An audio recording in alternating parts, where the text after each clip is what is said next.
5 more years for Jake McCabe, hot off the press, 4.51 per season, $20.5 million. I really like this deal, Rosie.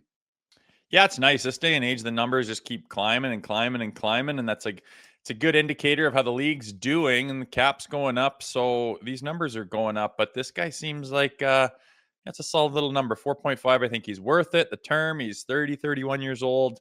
I'm a Jake McCabe fan. He's playing with different guys. I liked him with Benoit. He kind of complements guys that are around him. He plays hard. He plays rugged. He's a defensive defenseman. He can chip in a little bit here and there. He moves the puck well. I think he's smart. He's got a bit of an edge. I just think he looks great in a Leafs uniform, and they locked him down for the foreseeable future, which I got no issues with this contract. You?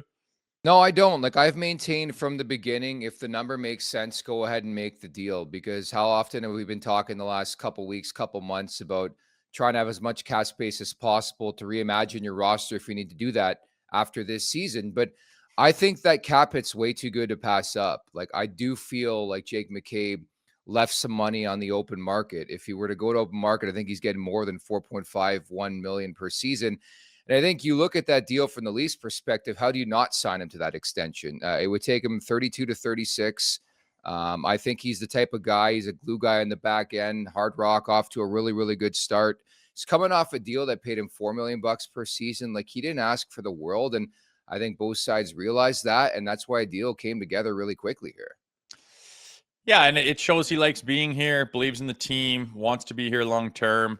Yeah, I mean, you look at the Leafs defenseman over the years, you've kind of always been looking for that Jake McCabe guy. He's not the guy that gets you to win the Stanley Cup, but he's a piece of that pie, right? And they don't fall on trees. Defensemen like him, they don't grow on trees, rather.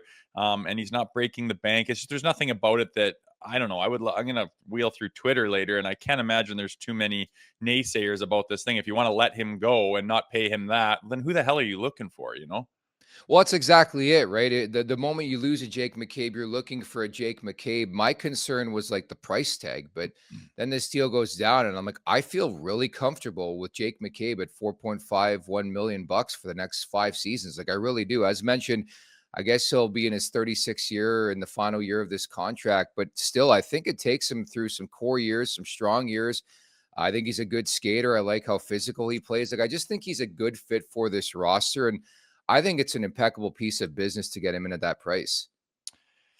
Yeah, like you say, the term and the number, nothing makes you think, oh dear, you know, maybe on the last year of his contract, if he slows down a little bit and the games just keeps getting quicker and quicker and he's getting a tiny bit older, fine. But I mean, it's not one of those terms where you're like, oh my God, that he's not going to be worth that halfway through this thing. It's not that way. A lot of positives, check marks here, there.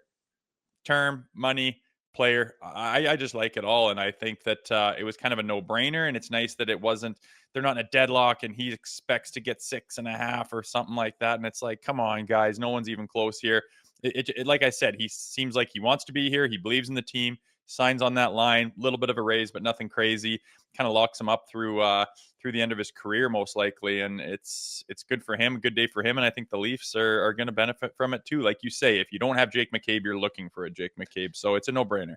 And to that point, every penny counts, right? Like, how often have we talked about contracts on this show? And I think when you can sign a McCabe to that type of price tag, considering the salary cap is going to continue to go up the next couple of years, like, again, a win all around, but you need every penny possible to improve this roster. And I do felt the same way about the Max Domi extension this past summer, where I do think the player left some money on the table, which again is refreshing to see for this organization. Make sure to check out more of our content right here on the Leafs Nation YouTube page. We got long form interviews, we got clips, we got epic rants by Jay Rosehill. We simply have it all. And don't forget, you can find out much more at theleafsnation.com. Thanks so much for watching.